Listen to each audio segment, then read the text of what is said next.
Salut tout le monde, c'est Alice, bienvenue dans les matins d'Alice avec pour ce jeudi 2 février 2023 l'énergie de l'étoile arcane majeure ainsi qu'une lune en cancer. Donc on reste dans la même veine, j'ai envie de dire.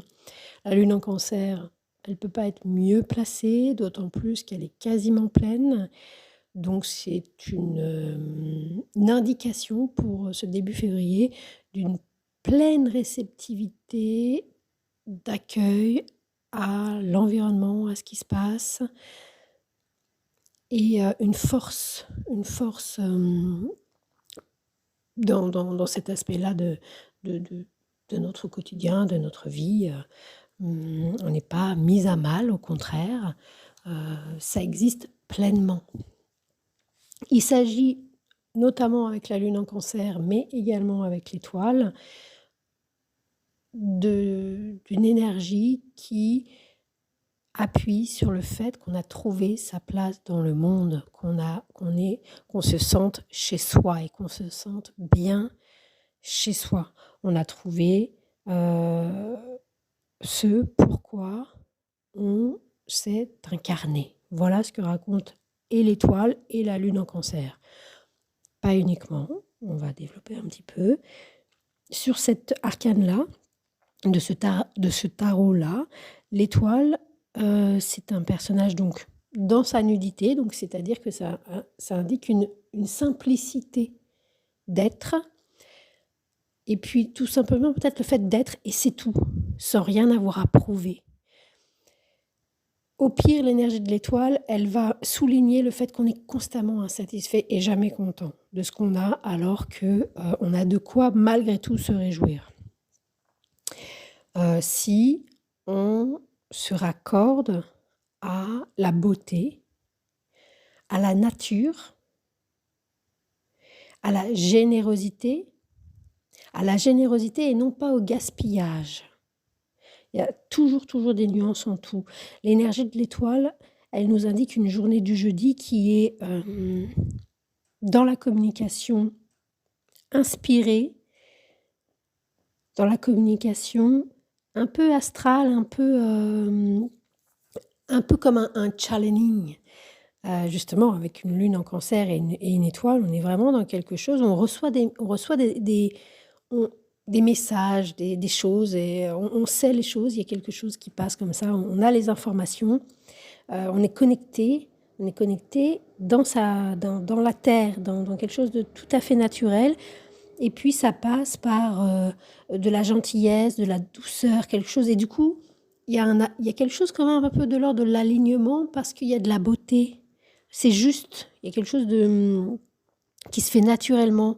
Il y a de l'expression artistique, alors ça c'est peut-être plus artisanal ou de beauté ou de maquillage ou de quelque chose de très bio aussi avec l'étoile. On est dans quelque chose de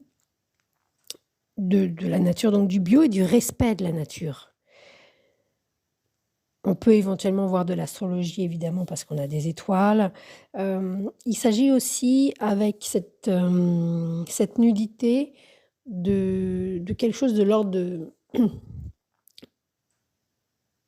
du chant. Du chant, il y a une gorge qui est mise à nu. On voit bien aussi alors il y a beaucoup de bleu, donc on voit qu'il y a une idée de chakra de la gorge et de troisième âme. Il y a vraiment quand même une connexion, vibratoire. Il y a quand même quelque chose, de particulier à ce niveau-là. On n'est pas dans une énergie de diable très ancrée dans la chair, dans le corps. On est dans la nature, dans une douceur, heu et une réceptivité et beaucoup de sensibilité avec l'étoile, hein. Il y a beaucoup de gentillesse, beaucoup de don de soi, beaucoup de soins, beaucoup de ça peut même être à la limite du sacrifice quelquefois où on se donne à l'autre pour prendre soin de l'autre. C'est une énergie qui peut être très infirmière, l'étoile. Il y a du don, mais si on met pas de limite, ça peut être soit du gaspillage, soit effectivement on peut aller jusqu'au côté martyr. Alors ensuite, on peut y prendre du plaisir, hein, à pas mettre de limites. Ça, c'est autre chose. C'est pas ce que, raconte il faudrait d'autres lames. Mais là, on a quelque chose de beaucoup plus, heu, artistique, je pense. D'autant plus que sur cet arcane-là, sur ce dessin-là, on a le Taj Mahal qui est quand même dans sa symbolique de quoi on est capable dans la matière et dans la matière, qui va rester pour des siècles et des siècles, hein, c'est un temple, par inspiration, par quelque chose, par les sentiments qui nous submergent. Alors le Taj Mahal, c'est par rapport à une histoire d'amour, mais, il y a pas que les hommes et les femmes dans la vie. Il y a tout ce qui nous submerge d'émotions, de quoi on est capable concrètement, artistiquement, dans l'histoire de l'humanité, de créer quand on est submergé, quand on est pris, quand on est en contact avec une émotion qui nous submerge. Mais c'est très concret, c'est très concret et c'est très réaliste. On construit pas un temple au-delà de toute beauté, si on n'a pas les pieds sur terre, s'il y a pas une architecture, si on n'a pas construit des plans et cetera. Donc c'est pas rien. On a trouvé sa place en tous les cas, c'est une énergie qui nous c'est une journée où on se sent bien là où on est, voilà. Donc on respire, on retrouve, un peu d'espoir, on retrouve la foi, on y croit, si on était désespéré, on reprend, on se dit que on peut souffler et que, ça va mieux. Peut-être évidemment aller, la naturopathie, aller marcher dans la nature, au bord d'une rivière, dans les bois, ça peut vraiment calmer les choses et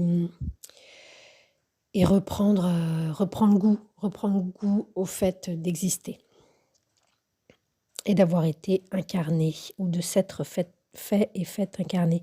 Voilà, de l'inspiration,